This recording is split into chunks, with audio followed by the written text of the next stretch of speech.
This episode was brought to you by Awesome, AWSM.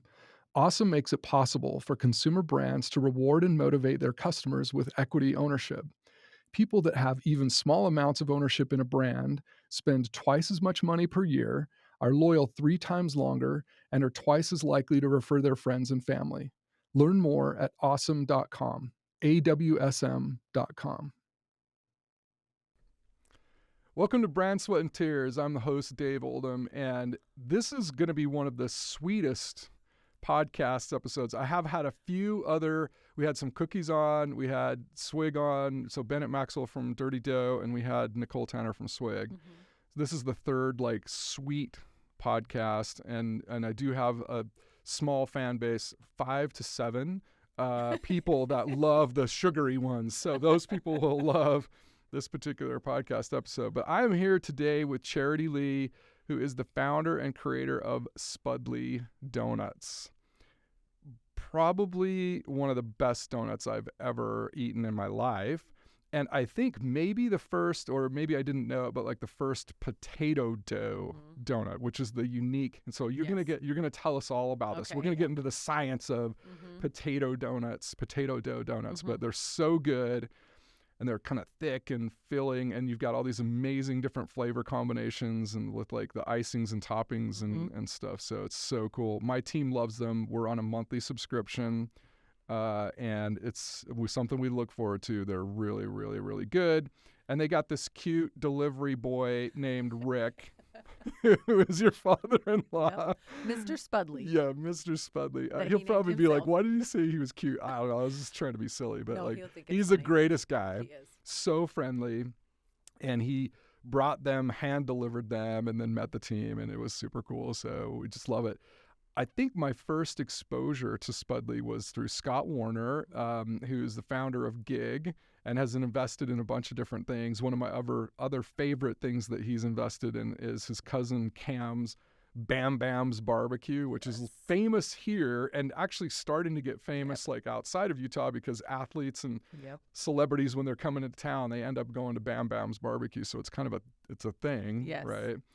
And now Spudly Donuts is going to become a thing. That's the next thing. So this is going to be fun. So Charity, give us a little background about yourself and kind of lead up to, we're going to get into how did this whole Spudly Donuts thing come to be?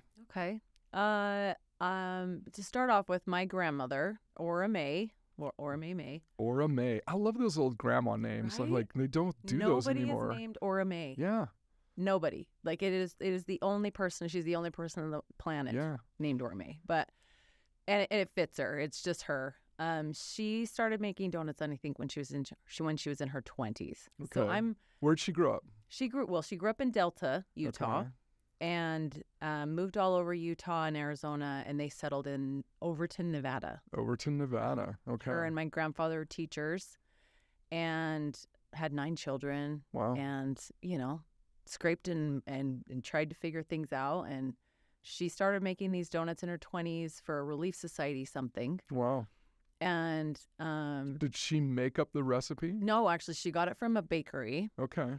That was part, I think, in the ward as well. Okay. And they, I can't remember exactly what they did it for. They did it for a something with the youth or something.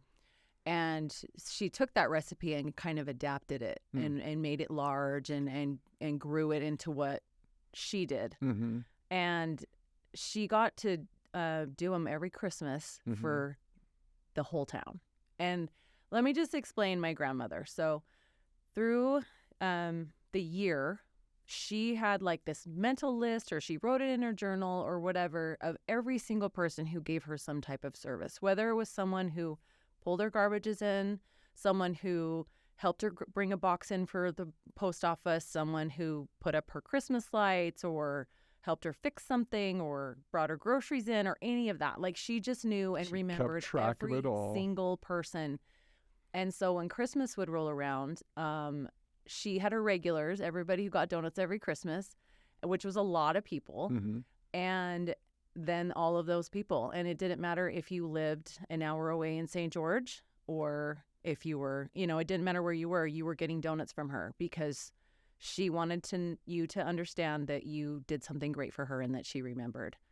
And that was the great thing about her. That's so cool. She's such a service person. She just, we laugh because she had this one year, and I have a picture of her up on it, but she has this 3-wheel bike that they gave her because she fell over on her other one. She wrecked and hurt her shoulder really bad. And so they bought her a big 3-wheel bike that had a giant basket in the back, and she would make 12 loaves of bread a week and drive them around in her bike to She's people. delivering on her bike in her late 80s, 90s. Like she did this. I love that. To take care of her friends that were much younger than her, that she felt needed bread that week, and that's just how she lived her life. Like she was incredible.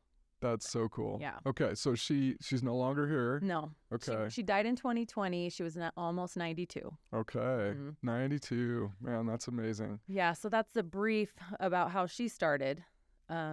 Growing up. But so she's not giving one donut to each of these people. No, they're getting 5 or 6, a little paper plate full, or some people like us. Hundreds of donuts. Thousands of donuts. Okay, so do you know like at the peak, like how many? And is she making these for like a week at a time? No. I actually have a time-lapse video of us helping her. And granted, it's a tiny bit smaller when we helped her and did this time-lapse video because, like she said, people died. Yeah. Her friends passed away. Like we'd drive up to houses and she'd be like, oh, we used to go there, but they're dead now. And she would just, and it's just so matter of fact because I guess when you're that age, you're kind of like people are dying. Like you die. Yeah. That's what happens, Yeah. And so the scale is pretty incredible. Big, long, 8-foot tables, 3 of them full of donuts. Like just out of a normal oven in her house? Yeah, or did she have access to a commercial? No. She had a commercial mixer, a big 30-quart mixer that she mixed dough in, and then which was like the greatest Christmas present she ever got. Yeah, from someone I think my dad found it in a bakery that they were selling, and like I think the parts didn't fit quite right and whatever, but she made it work. Okay. And we love it. Like I cried real tears when they took it away. I love it. Anyway, so she. Yeah, it's a lot. So commercial mixer, but out of a normal oven and just big, long tables in the house and making thousands of donuts. Yeah, you rolled them out on flour on the table and cut them and put them onto another table. Can it all be done in a single day? Oh, yeah. She started at 2 a.m. making the dough, and then we would all get up and help her roll and cut and fry. And my dad I think it was my dad, she fried them in Dutch ovens on her stove, but my dad had like cut the legs off of a Dutch oven. Wait, Dutch ovens, okay. Yeah, so because it kept the oil temperature really normal, and she literally flipped every single one of them over with forks, and they got tossed into a basket, and then they went in the glaze and hung in the glaze, and we all had our job. And You're all on the assembly line. It was an assembly line, and she had it worked out. That is so cool. When you went in there, and she was a general in there. Wow. Like she was a 5th grade teacher, so she had her. She was like, you knew you had to like do your thing. You had to do what you're told, and she was gonna get after you. Did she have a ruler that she like smack your fingers with? Probably. Okay. Probably at some point. Or your butt. Just. Yeah, there's definitely people who couldn't work with her in the kitchen because it hurt their feelings. Okay. She would hurt feelings, but like it didn't. I don't know. I guess. But she was on a mission. Yeah. Well, they had to be done a certain way because this had her name on it, and I get that now. Yeah. Like I'm in the kitchen with them and making them, and when I was doing them for Christmas before any of this started, I was the same way. The dough's got to be this thick. It's got to be cut this way. Don't handle them so much. Make sure you frost them like this. And you just got to have people in the kitchen that don't get their feelings hurt. Yeah. That are really to realize that, hey, I'm so sorry, but I'm going to get on you about this. Because we've got a job to do. Yes, we do. And I got up at 2 a.m. So so I probably don't have much patience. I'm kind of hungry because I can't eat all these donuts. So I'm going to be angry. I'm going to be hangry. Well, I don't know much about, I think I've got some beliefs about the rules that, to get into heaven, but I'm pretty sure she's guaranteed a spot just making all these donuts for people. Yeah. That's got to like be, she went straight there, 100%. Like she had a very, very close relationship with her Heavenly Father. She spoke, just sitting in a prayer with her was something to behold. Wow, okay. She felt a very, very closeness with that, and sometimes I'm like, I can't even repeat how she prayed. I'm like, someday I'm gonna be able to pray like that. So she was an angel on earth, and yes, she was. And now everyone up there is like sweet. They're having like Spudly Donuts Yes, that's up there, right. That's or, right. Or Ora's Ora May's, Donuts. Yeah. Mm-hmm. That's so cool. Okay, so you kind of grew up around this Yeah. manufacturing Yeah. for the friends and the people who've done her all this Yes. good. Mm-hmm. Did anybody at any point tell her that she should sell these things? I'm like sure. turn them into like a little bakery or a business or something? I'm sure they did. Like I did for 17 years, she probably went like, okay, you're really kind. Thank you very much. Yeah, You know, it but was she kind didn't of like, take it serious. no, Okay. because it's a big deal and it's hard. Yeah. I mean, there's a lot. People are like, oh, will you just make me like 24 donuts for this party? Yeah. And I'm like, you can't afford it. Yeah. Like, you don't just make 24 donuts, you make 20 dozen. Yeah. Because there's no difference between 24 and 20 dozen, really. or like two The amount donuts of time, and 2,000 donuts. It's about the amount of time and the things that you use in those is pretty close to the same. Wow. So people are like, oh, like, yeah, you just want to go buy donuts. If you need 24 donuts, just go buy them. Okay, so this is going to be a really naive question. Potato dough. Okay. Does it start, like, are you guys peeling potatoes, or can you just buy a potato dough? No. Or flour, potato flour. So we don't something? use potato flour. Okay. We use mashed potatoes. Real mashed potatoes. So you got to, like, cook the potatoes. Yeah, That's part of the process. Make a mashed potato. Oh my gosh. Okay. And Grandma, when she did it, she, like, if they had leftover mashed potatoes from Sunday dinner, she'd throw in some of that, maybe throw in a little bit of potato flakes and mix it up till it was like the right amount. Wow. It was never something that she cared to focus on too much. Yeah. We're a little more specific now, just because I'm not bringing my mashed potatoes from Sunday dinner leftover and throwing them in at the business, because we got to be able to make them on a certain scale. Yeah, yeah. But yeah, I mean that's the thing. Okay, it starts with mashed potatoes. So you guys now, as part of this official manufacturing process, you're boiling potatoes, making mashed potatoes. Well, no, we don't boil potatoes, but we make a mashed potato. Okay, make mashed potatoes. And then, I mean, we can get into the science, but there's any other secret sauce or magic that's different about these potatoes these donuts than like your just general donut? Well, or is that it? The secret is it's mashed potatoes. I don't even know. So technically these are a spud nut. And if you know what a spud nut is, it's kind of a Depression era treat. So spud nuts. I've heard that term, but I never knew, like, what does that mean? I mean, I knew it was associated with potatoes, but beyond that, I didn't know, okay, what's the difference between a spud nut and like a whatever else? So a spud nut was, I think, and I could be wrong, but kinda like a scone? I think it came about in that Depression time before really donuts were a thing, or donuts were type of a pastry that only the wealthy could afford. And so spud nut came along because potatoes were there. You could get potatoes. They replenished themselves. They were cheap.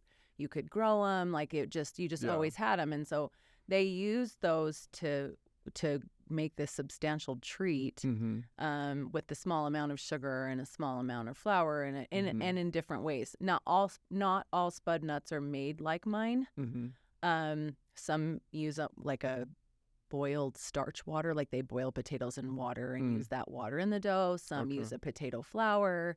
Some there's all different kinds. Okay. And the recipe actually that I make is her exact recipe, but my donuts are different than hers. Really? How so? Well, hers were really small, and that's obviously a cutting thing, right? But she used different flour, different yeast, different method of a lot of things, and hers are actually meant to be eaten like right out of the fryer into the glaze and hot. They were so good then, right? Like right in your mouth. That that idea that you just want to eat them while they're still warm. Yeah. Because of the density and the size of ours, you don't want to bite into them when they're hot. Like they're still cooking process. We got to cool them for a minute. You put them in icing and they just drink up any icing. Like they just suck it all in. Yeah. So there's just a difference there. And I found it really interesting when I was making them. And I don't know if like just the difference between Nevada and Utah, if there was like an elevation thing. I don't know. I'm not a chef. I made these donuts my whole life because that's what Grandma did. Yeah. And so I just, I don't know, I just kind of adapted it to what we But at like. some point you were kind of experimenting with her recipe and changing things around just like to have fun with it? Or you're like, oh, I wish it was more like this? Or like what caused you to start to play with it? I think it just happened. Okay. I think I just had the ingredients I had. And I just was like, oh, I wonder if I could do it like this instead of like she would do a certain way to like get the yeast activated, and I don't do that. Okay. And because the yeast has come a long way, so I don't have to sit it in milk and sugar for a certain amount of time and let it. We're talking high-tech yeast now. Yes, for sure. Right? They can handle like a high temperature of milk and like all that kind of stuff. So I think I don't know, I just adapted it naturally, I guess. Okay. Along the way, just to speed up the process a little, and just through learning, making bread and figuring out, because I've adapted my mom's bread recipe into like a higher speed bread. Okay. That just comes, I don't know. So I don't know if it's something that I really put thought into or if I just was like, well, let's see if we can make this easier.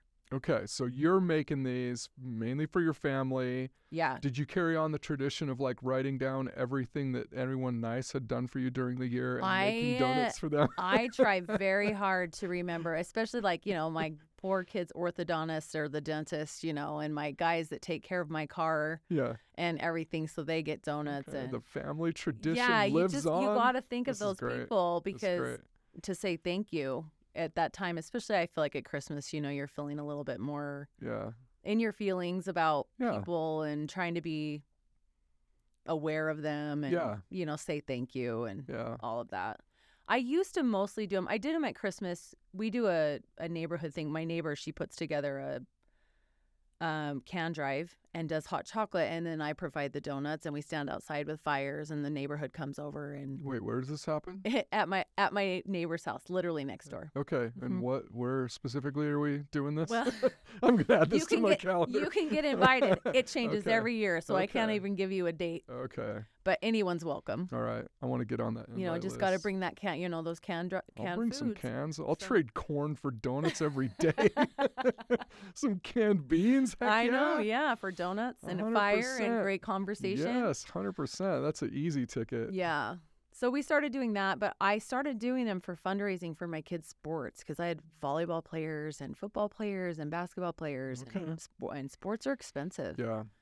And so my husband, we started taking him for Christmas at work, and he was like, guys, if we did a fundraiser, what do you think she should, charge for that? Yeah. And they're like, fundraiser, easy, we'll spend $20 a dozen. Well, for actually. That's the other magic about fundraisers is people will pay like way more money than like, they're not thinking about like, what should a donut cost or something. They're just like, oh yeah, I'll give you $50, whatever, right? And then they had come pick them up at a certain time, and I'm up all night long making, 60 dozen donuts for people, but it worked. And the kids, did you have your assembly line? Oh, yeah. Right. Oh, yeah. The kids, they definitely had their job. They had to come and help and everything because it's their, it's for them. Okay. And I think that's how we met Scott. Yeah, well, we didn't meet Scott. Scott coached with my husband football. Okay. Because our sons are the same age. Okay. And their banquet was the same day I was doing a fundraiser for the kids' sports. Mm-hmm.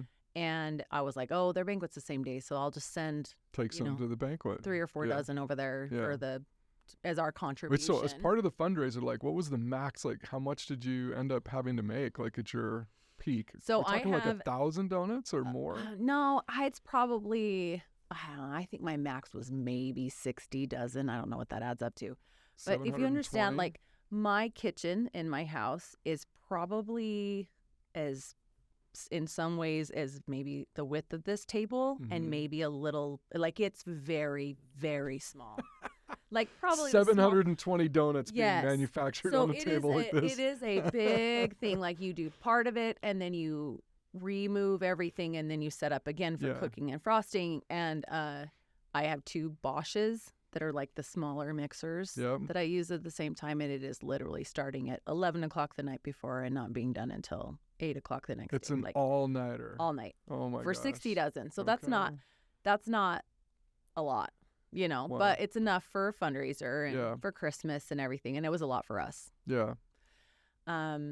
But to send over the 3 or 4 dozen, I sent those over to Scott for the banquet. Well, it wasn't Scott, the banquet, the football team. Yeah. And my husband, who has been trying to get me to make donuts for 15 years or something. Like professionally. Yes. Okay. Like his work is like, we'll back it. Let's do it. Yeah, I got all these investors. It's going to happen. I'm like, you guys are you're nuts. Like, this is so dumb. Nobody loves donuts that much. Like, that was my. They haven't met me yet. Well, apparently I haven't met a lot of people because I'm still blown away by people who show up 2 and 3 times a week for donuts. Yeah. Like, I kind of am like, who are you people? Yeah. But apparently I'm the weird one because it just blows my mind. Yeah. Okay, so for years he's been like, oh, easily do this, 12 to 10 to 12 years. Okay, but he Let's could do a never food convince truck. you. Well, and I'm like, I don't know anything about business. Yeah. And I still don't. Like, I got So people what's who his do that. business? What does he do? He works for Global Payments. Okay. So he's in sales. Okay. And these And all guys, his coworkers are like, oh, yeah. we want to do this. They get donuts a couple times a year, and they think it's not enough. Yeah.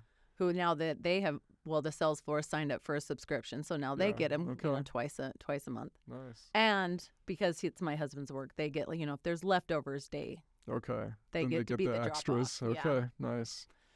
How do I get on that list? I know, right? Literally, like I said, it's that exhausted charity at the end of the day where I'm like, I'm headed your way. Come outside. I'm throwing donuts Just gonna at you. throw them out the window. That's right. I'm not even gonna stop. No, I'll just slow down. I'm gonna slam on Slow the brakes roll. really hard, and they're gonna fly out the back and just get them. No, I can picture all these guys running down the street, like just chasing donuts flying out of your car. Well, and I'm always blown away because I'm like, you guys have got to be tired of these donuts. Like, how are you not tired of it? And my husband's like, I literally walk up the stairs with these boxes and people are following me. Yeah. And he's like, and they're dust. Yeah. He's like, they're gone. Yeah. Yeah. I don't get it. Donuts for me, I like donuts better than cookies, better than almost anything. So for me, donuts are like top of the list. Mm-hmm. And I don't think I'll ever and I couldn't eat donuts every day, but I can eat donuts at least once a week for life. Like, I don't think I'll ever get tired of donuts. That's not who I am. That's I love donuts. But I think also part of it too is I know it doesn't look like it. It definitely doesn't. It definitely doesn't. But imagine, if you will, many, many donuts have been eaten and stored in this belly. That's massive. Okay, so he can't convince you. Oh, no. So how did Scott because I think he's nuts. And end up convincing you? Okay, so you've met Scott Warner. And I want to hear the truth. I don't want to hear, don't sugarcoat it. You've met Scott Warner. I've met Scott Warner. So you know he comes in a whirlwind. Yes. Yes, right? Yes, the human hurricane. Yes, he is excited about things, and he's very good at getting other people excited. Very persuasive. He's the world's greatest salesman. Yeah, so I've chatted with him a handful of times at football games and stuff because I was an athlete, and we have a lot of, our kids doing things and stuff like that. So we've chatted. So I know him, but like I don't know him. Yeah. And this particular time I think I had been up like 25 hours or something straight. Oh, so when he rolled you'd been beaten down. I had your defenses were low. I really think so. So I literally hadn't even cleaned up kitchen. And I was sitting in there, and I think I had finally gotten in the shower. Like, my hair was still wet. I was like wearing the biggest sweatpants in the world. And my husband walks in, and he's like, and I'm like barely, like, my one lazy eye is like smaller than normal, because when I'm really tired when the one eye is like literally like you have to prop it open. Yeah. And we'll fix that on the post. No, don't. It's a family trait. My kids are like, Mom, you gave this to me.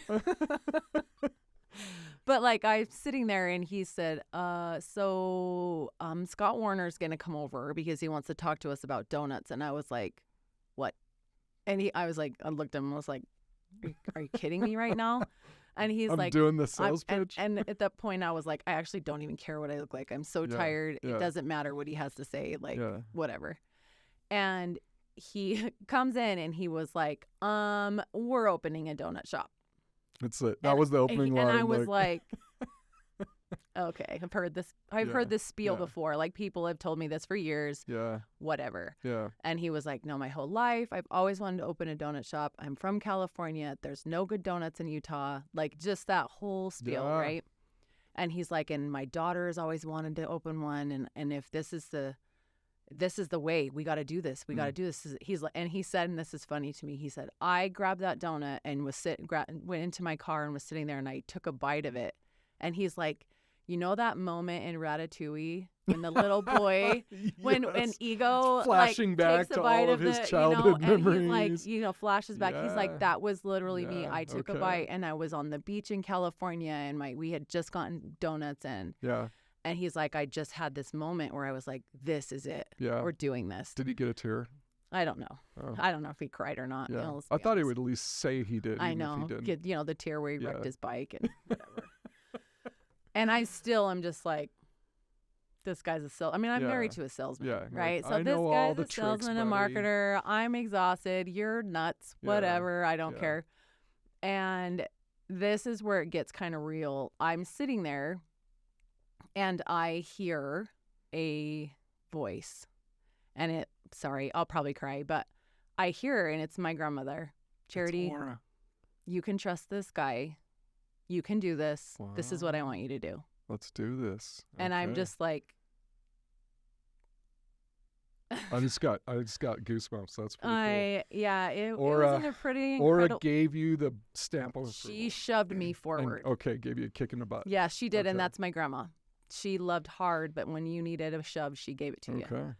And it went from there to the point where I was like, okay, I'll listen. Like, because this has happened. Yeah. I'll listen. But you're like, how do you even start? Yeah, what do you do? And I've been a mother at home my whole married life, and that's what I love. That's what I want. Yeah. And my biggest fear was starting something and neglecting my family and neglecting my children and missing games. So how many do you still have at home? So I have 2.5 at home. My third daughter. That's interesting. My second daughter, she works on a ranch in Ephraim half the week, and then she's home the other half. Is she like a horse trainer? She's a ranch hand. Wow, that's the coolest. Yeah, so she's the one who does not like working in the kitchen. Okay. She wants to be around the cattle and the horses and all things. I get that. Yeah, same. Because I mean, I love that kind of stuff too. Any kind of work like that. Yeah, I worked on my grandpa's ranch in the summers, and I love that. And I'm not good in the kitchen. No. I'm good at eating. Well, you have to be when you're a ranch hand. Like you have to be good at eating. Making. I just eat. So. But she's preparing to serve a mission, so she's here half the time. Okay. And so I have the 2 at home, and one's a sophomore and one is in 8th grade. Okay. And they're super involved, but so that was my biggest fear. I was like, listen, I'm not willing to give up my time with them. I don't have much time. Maybe in a couple years or whatever. And he was like, no, now's the time. We got to do it now. And I don't know. Did he volunteer any of his kids as tribute? Oh, of course he did. Of course. He volunteers all of his children. And they all say, I don't think so. But anyways, as that went on, like literally within the next 2 weeks, he had me in contact with a chef who sat us down and walked it through we took donuts to him and he loved them, which is Kent Anderson from Tall Hat Foods. Yeah. Yeah, and used to do the chef's table, right? Okay. So we were super intimidated by that. No, he's by that super meeting. legit. Oh, he is. Yeah. He is. I used to love chef's table, and so he knows what he's doing, and so you get his stamp of approval. That's legit. So Scott had met with them and talked to them about him, and took them donuts. Yeah. And Kent gave the dough itself his stamp of approval. He's like, the dough is the king. It's the winner. It's the gold. He's like, everything else that you put on it is icing on the cake, as you would say. Yeah. But the dough itself is the winner. That's where the magic is. Okay. And I keep getting that. I get a lot of people who are like, oh my gosh, like just the bread itself, like the actual Yeah, that's dough kind of is what so like the good. foodies like us. We're like, oh, the donut. Obviously, the whole combination is amazing, and some of the flavor combinations, which we can chat about in a minute. But like, just the actual dough, like getting into the real dough. They were like, this is really good dough. Yeah. Okay, so he gives it the stamp of approval. Yeah. So then he's like, we need to meet her. Let's bring her in. So we went in, and he asked me all these questions that I had no answer to, like, what temperature is your oil? I don't know. What temperature is your milk? And I was like, when you can put your finger in it, but you can't hold your finger in it, that's the temperature. And he kind of giggled and laughed at me because and I measure my salt like this, and he's like, well, how much is this? And I just like, and he's like, okay, you know what we need to do? We need to make donuts. Yeah. He's like, let's go make a plan, and we will come over to your house and we will make donuts. And I was like, you're going to come in to my one butt kitchen, which is what I called it, because only one butt at a time fits in there. Yeah. And you're going to come in my house. Yeah. You, the owner of all the things, like really, the chef of the world. Like I seriously was like so intimidated by it. Okay.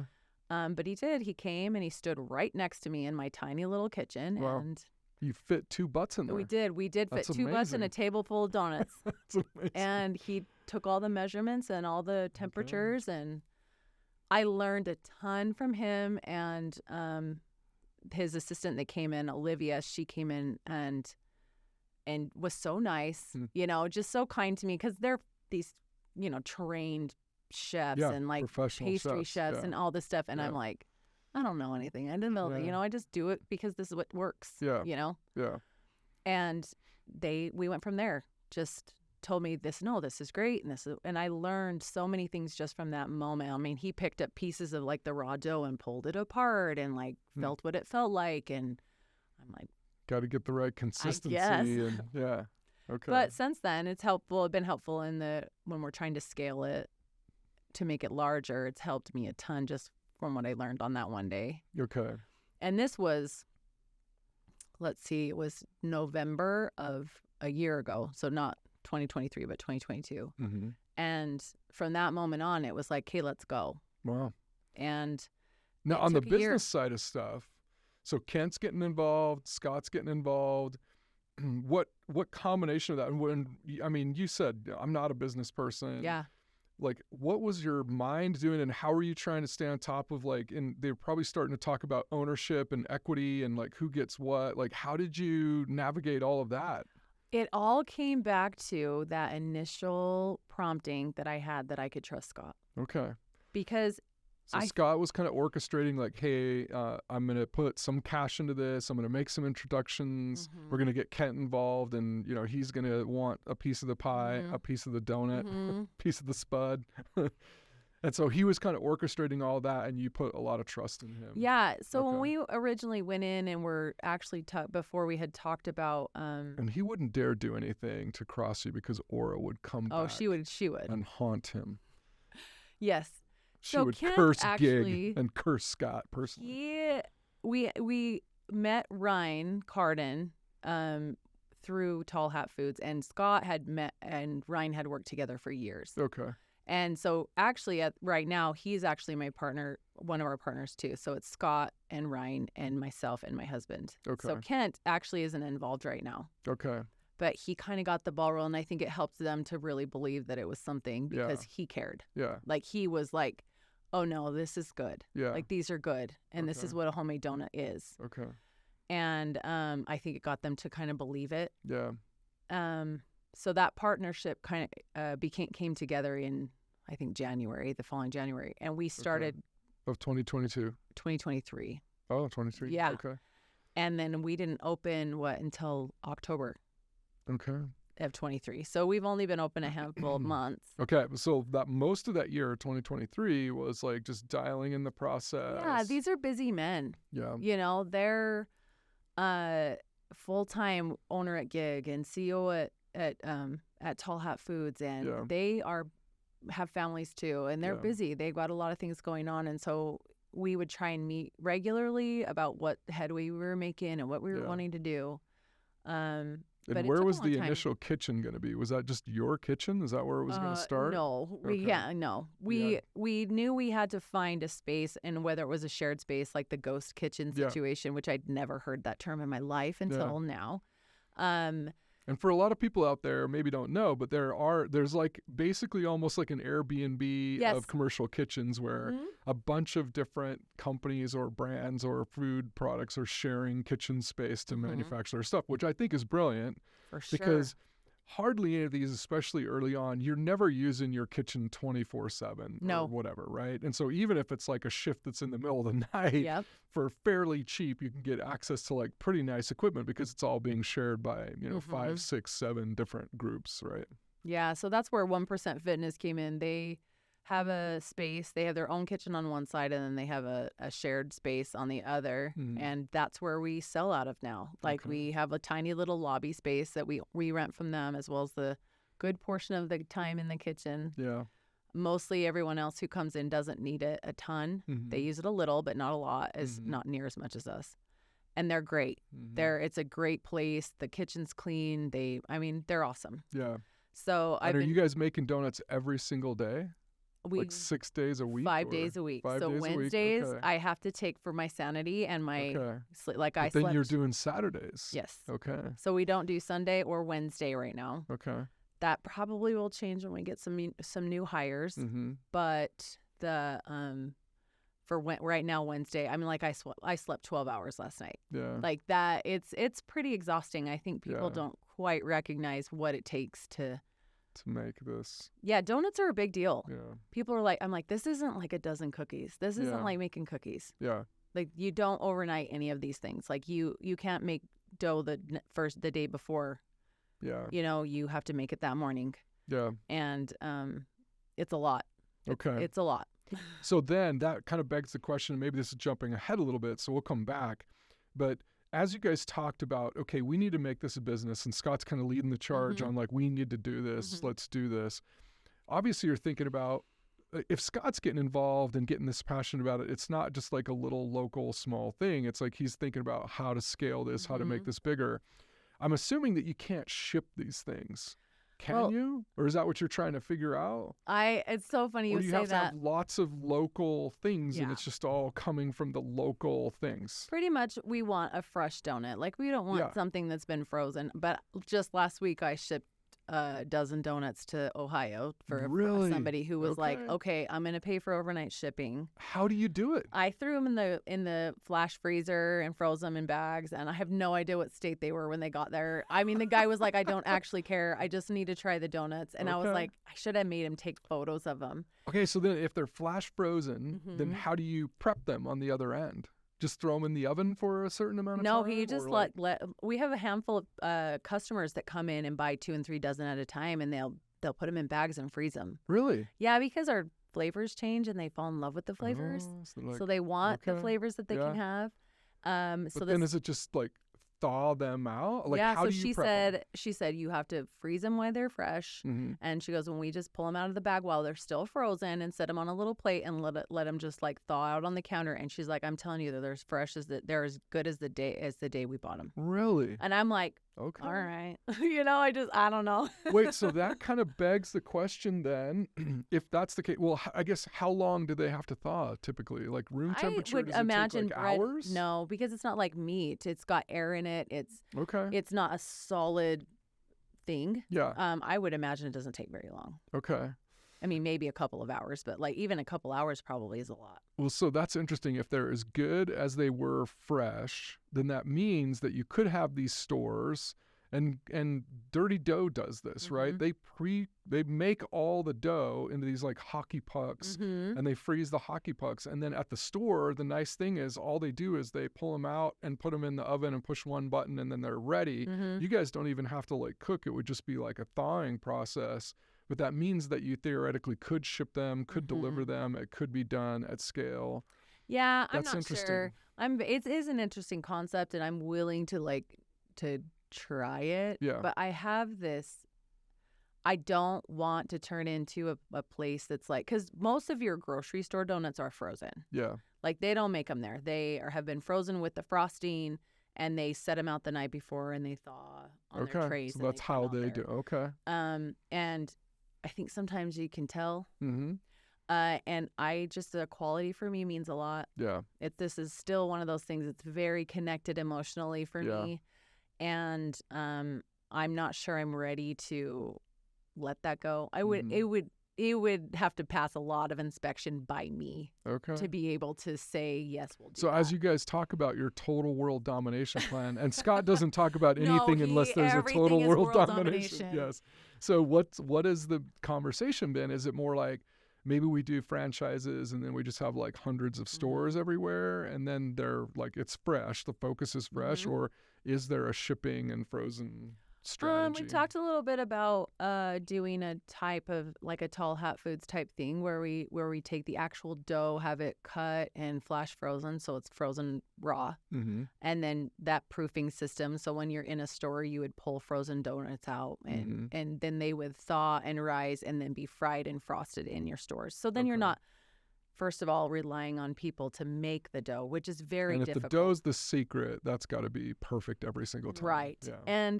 And it's hard. It's not, I mean, even for me, there's times that I'm like, why is this dough weird? Yeah. And people are like, and you've people done it can't 1,000 times. Yeah, and people can't tell, but I can. Yeah. You know, I can tell by when I pick it up. I can tell by the way it looks. Like, I can tell. And I don't know. Maybe I'm just too picky because I've done it so long. I don't know. But that's where I'm kind of like, okay, I can lean into that a little bit. As far as, I don't know, freezing them frosted and everything, I don't know how I feel about that. Okay. Like, I'm kind of like, And the guys, I mean, like you said, Scott has, ideas of world domination. That's how he is. Yeah. And gets really excited about those kind of things. And I'm just kind of like, can we get like one store? Like, I'm kind of like, there's a magic in that. That you're the yin to his yang, or vice versa. Is he's a big visionary, like go, go, go. And he's wise enough to know this about himself and everything. But it's like, there is good to like, hey, let's just make sure it works. It's nail it and scale it. It's like, let's prove it at a really small scale and make sure that's working before we try and do everything else. And he would say, 100%. Like that's, that's the right method to do it. So you're kind of checking that and caring about the quality, I think, is a really good balance to like, you don't want to just go out there and cut corners and then end up like the product suffers and then people get a bad taste in their mouth. Yeah, right. Literally.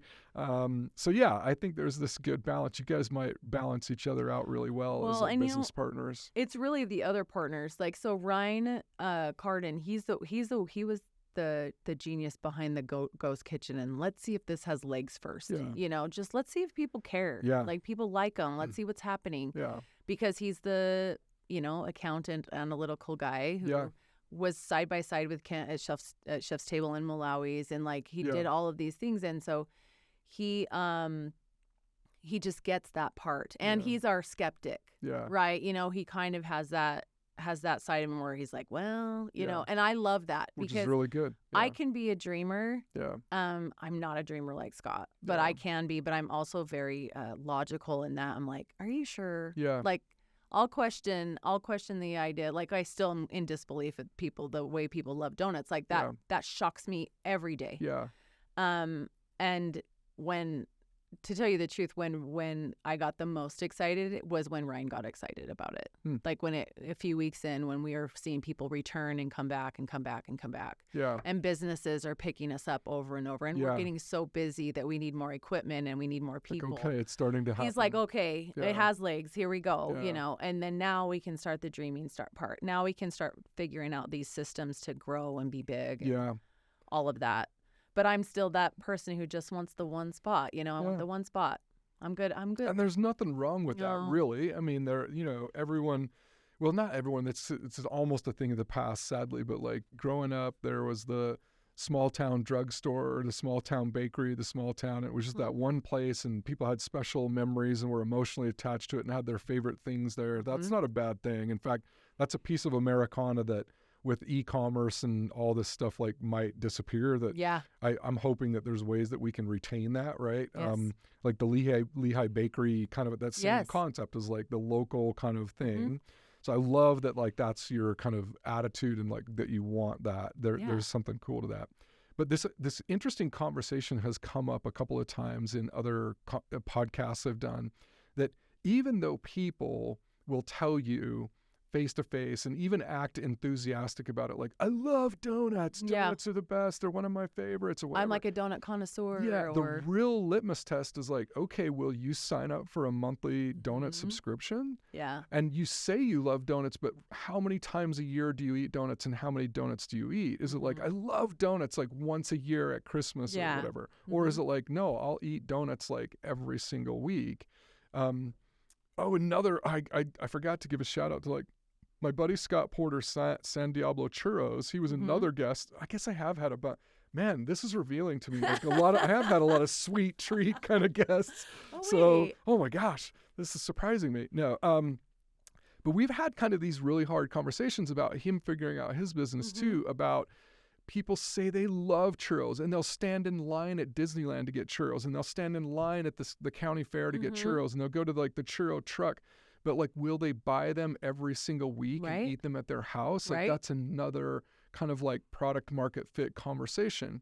So when you're thinking about like, okay, everyone's telling you they love donuts, and almost maybe potentially a false positive of the fundraiser, because like we were saying a few minutes ago, people will throw money at a fundraiser to support the sports team. Maybe whether they not, I'm sure they like the donuts so they wouldn't spend any money on it, but it's not like the donuts at a fundraiser aren't necessarily the litmus test or the proof that it could survive as a business, right? So you're having to like go from like this thing that's been this family tradition, something that you love, close to your heart, and then Scott getting excited about it, and Kent and other people giving you some like external validation, but like the real leap from like people saying they love donuts and then eating them on special occasions to like, can this be a business that can scale and be repeatable and be profitable, right? That's a big leap. It is, because I feel like it took me a really long time to even have the belief, because for one thing, I'm not a donut person. Yeah. I'm not. I had my grandma's donuts once a year, and we didn't get up on Saturday mornings with our family and go buy donuts. Which I'm seeing a lot of families do. Yeah. And Scott's family did that. Yeah. And we just didn't do it. Yeah. And so I just didn't have this belief really that people are going to just keep coming back. Yeah. And I'm seeing it now. Like, I think it helps me to be like a little more excited, because I'm one of those people who I can dream, but I also like hope for the best, but expect the worst. Like, it's kind of, that's my, so that I realize that, well, I don't need everybody to love my donut. I get that everybody's tastes are different. Yeah. Like, I'm really okay with that. Yeah. It's gonna not emotionally crush you if they no, don't love your no, donut. no, Yeah. for sure. Because sometimes I don't want my donut. Like, I don't want a donut at all. I mean, every 3 weeks maybe I'll have a donut, but like, I just am not. That's just not my thing. I'd rather have chips and salsa. You know. Ooh, you should start a chips and salsa I know, business. right? My gosh. Just kidding. There's the salsa queen, which I need to get her on too. So there's a whole nother. Yeah. But yeah, that's the thing that I think that's been exciting for me is that you get these people who come back, or they send their family in, or they have, oh my gosh, I was driving through here on my way home to St. George, and my son said I need to stop in here and get donuts because they love them. Yeah. And I can't. People are driving from Eagle Mountain and North Salt Lake, and like it's nuts to me. Yeah. For donuts. It's Spudnuts. Yeah, the Spudnuts, right? And we've had people who are like, oh yeah, I drive to Logan because there's a Spudnut place up there, but now I'm gonna come here. Yeah. And I don't know, it's interesting, like the whole section. And I think that like the difference between us and like a churro place, which I understand his concept, because churros are good, like you love them, but I feel like they're a thing that you like you said, I get them at the county fair, or I get them at this. Yeah. Where like with donuts, people have those for breakfast. Yeah. They get them for their Monday morning meeting. They have them for treats at night. Yeah. It's one of those things that your mom won't hand you a cookie for breakfast, but they'll give you a donut for breakfast. It's a little bit more ingrained in our weekly culture. Yes. And that is the advantage, is that it is something that people eat on a more frequent basis and stuff, rather than just a special occasion thing. For so sure. there is that advantage. So you guys are just getting going. You sell online. You've got the subscriptions. Have you found that the subscriptions are way more like businesses, or are there family subscriptions? No, we are focusing mostly on businesses. Okay.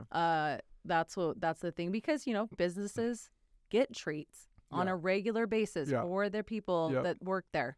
It is not a an expense Yeah. that they're not already spending. Yeah. Yeah. So and We're and looking for a cool kind yeah, of snacks something to kind different, of, right? something. Yeah. And then the option to have it delivered and not have to think about it. Yeah. Like to know that, okay, on this day, we're getting Spudly Donuts Yeah. and it will be delivered at this time Yeah. and I won't have to think about it. Yeah.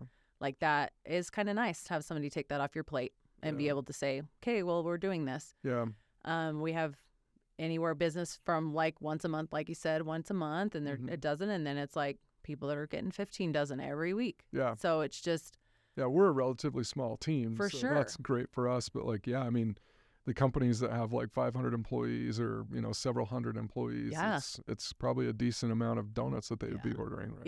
Yeah. It makes our day a busy day for sure. But it's okay because we know what we're doing. We know where they're going and what we need to make and everything. So we just. So 5 days a week, starting at 4 a.m. No, I'm up at 2. 2 a.m.? So I'm in there at 3. So I get up at 2. What time do you go to bed? Oh, last night I was hard asleep by 7. Oh my gosh. Which has also been difficult because. Yeah, with the family and stuff. Like your kids aren't going to bed at 7 I'm a night owl too. Right? I like to stay up and sleep in. This is a big sacrifice. Oh yeah. It has been. There's been days that I'm like, I'm crazy. Like I have gone completely crazy. So how soon can you replace yourself so you don't have to do that, like be there at 2 a.m.? We're working on it now. Okay. I have a couple people, my daughter that's made them with me forever. I can, I was sick last week. Does she enjoy the family business She now? does. Okay. My oldest. Okay. My oldest. She was recently married and she wants to be a part of it. Okay, cool. Like, so she can run the whole show. Not as quickly, like we talked about it the other day. She's like, I just don't move as fast as you do, but it's because I've done it 18 years. It's just like a nature for me. Yeah. And I'm not afraid. Like there's not a fear there. I just go for it, right? Yeah. And then my sister that started helping, she's almost there. She's still same thing. Okay. Moves a little slower, is a little bit more methodical and careful, and I'm more like, we gotta go. We gotta go. Yeah. Let's go. You're a little more aura. Yes. Yeah. But yes, hiring for sure. We're working on that now.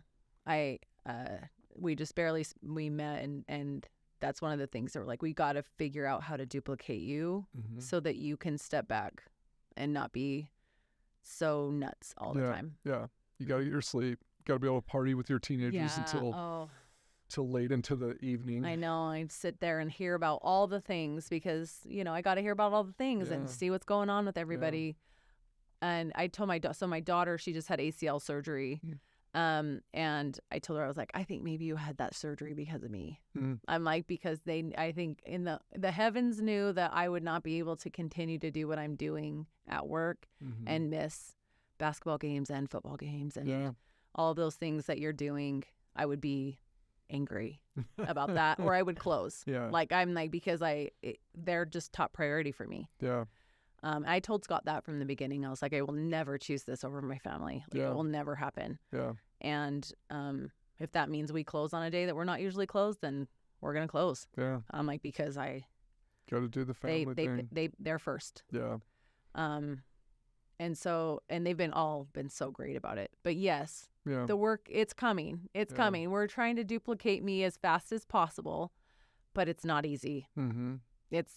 It's not easy because, like I said, I can pick up the other day I could tell by picking up an ingredient that it wasn't the right amount, and I weighed it and it was 1.5 ounces low, which is so weird because I'm like, how can you tell that? 1.5 ounces. But I could tell. I'm like, this is kind of small, and it's just, those are the things that you can't teach that. That's just years and years and years of doing it. Lots of experience. Well, we kind of covered the brand and the sweat part. Let's talk about the tears part. So there was some doubt, some uncertainty about, for years you kind of avoided your husband's like nudgings and promptings. Scott caught you in a weak moment where you were beat down and tired and everything. Well, let me reiterate what actually happened. And then Ora kind of gave her blessing. So my husband How did we get here? shoved donuts in Scott's face. Like my husband made sure that Scott got a donut because he knew he would be converted. And he's like, and he also knew Scott well enough, I'm sure, that he's like, if I can get him converted, then it's game over. If he has a belief, then we can probably do this. This is game over. And my husband's like, he's like, I did. I'm like, oh my gosh. And they're going to be selling Spudly in the LA Dodgers, Oh my gosh. stadium. That's his dream for sure, yes, 100%. I yes. think he'll probably die and go to heaven when that Yes. happens. But so we're talking about the tears. What tears part? I think there's tears regularly. Tell me all the tears, yeah. Tears regularly, especially at the beginning. A lot of inadequacy. A lot of I can't do this. A lot of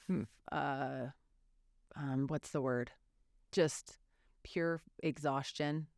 Mental, physical exhaustion. So many things that I don't know. And, they're talking to me about stuff that I'm like, wait. What is that? What does that mean? Yeah. And even just like cooking things and stuff like that. I'm like, I've cooked in my kitchen my whole life, but I'm not a chef. I don't know what things are called. I don't know how to do that. I don't know how to scale things. I don't know how, even just from switching over from measuring stuff with like cups to weight. I was like, why would you do that? So dumb. This is just how we've always done it. And they're like, no, this is how you have to do it because that's how you make it larger. Yeah. It's how you make sure people don't mess up. And I'm like, okay, I guess I'll do that. Just things like that. And then the tears as far as going to bed at 6 or 7 o'clock at night when it's barely even dark. Yeah. And missing the kids at night, missing the kids in the morning. Yeah. Because I'm gone long before. Yeah. Not being able to see my husband. I think that's the hardest. Like he and I kind of high five on our way to different things. Yeah. And that is the secret to a strong marriage. I don't think so Absence for us. makes the heart grow fonder. Because I miss him. I genuinely miss him. I just want to be by him. That's good. And that's good. He's got a conference in Texas at the end of the month and end of February, and he's like, "Are you coming with me?" And I was like, "I'm going to figure out how to go," because we just, you just miss that. Yeah. And he can't really get angry at me, and he tells me all the time. It's He's like, his "I can't fault. get." Yes, what he says. He's like, "I'm fault. so sorry." Some days, "I'm so sorry. I'm so sorry. I know you're so tired and you hurt so bad because of me. This is my fault." And I was like, "It's not your fault because I could have said no." Yeah. And let's be honest, I was shoved into this by grandma, like from beyond. So I'm like, I can't have that. And on the other end of like the tears part is literally the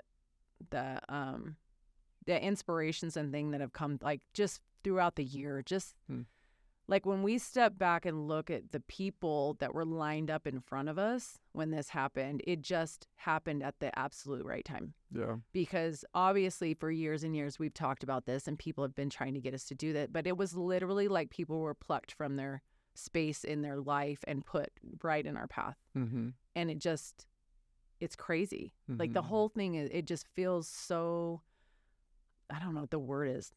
It's serendipity. Like it's just, they just were put there and it's just, and the personalities meshed. Yeah. That's the thing is I think Ora's pulling some strings. She's 100% whispering at everyone. Yeah. And even stuff like waking up in the middle of the night and having something that I've been struggling with be whispered to me or an idea put in my head that I'm like, oh. I'm like, I was trying to build the dough bigger. Like I was trying to make it into a larger batch. Then I couldn't figure out why it wasn't working. And I literally had this whisper from her. She's a 5th grade teacher. Charity, you mathed this wrong. This is wrong. You need to redo the math on this. And I did, and it was way wrong. And I'm like, oh, I'm sure she's sitting there rolling her eyes like, here's this grandchild of mine with her ADD and horrible at math, and I'm a 5th grade teacher, and here I have to whisper to it again, use your calculator. But anyways, it's those kind of things. Like I don't know. And every day, and I have a partner. Well, Ryan specifically asks me, are you still enjoying this? Yeah. This has been really hard. I know it has. And I'm like, I am.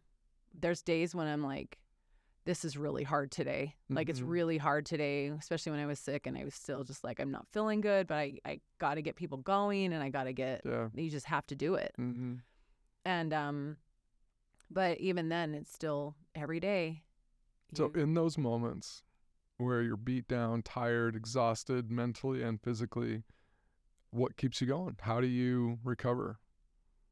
I think it's a combination of things for me. I think it's a combination of learning to work hard young and knowing that it's not always easy, and that you can make something what you want it to be. Want it to be. Mm-hmm. So like I'll show up in the morning at 2 or at 3, and I come in an hour before anyone else.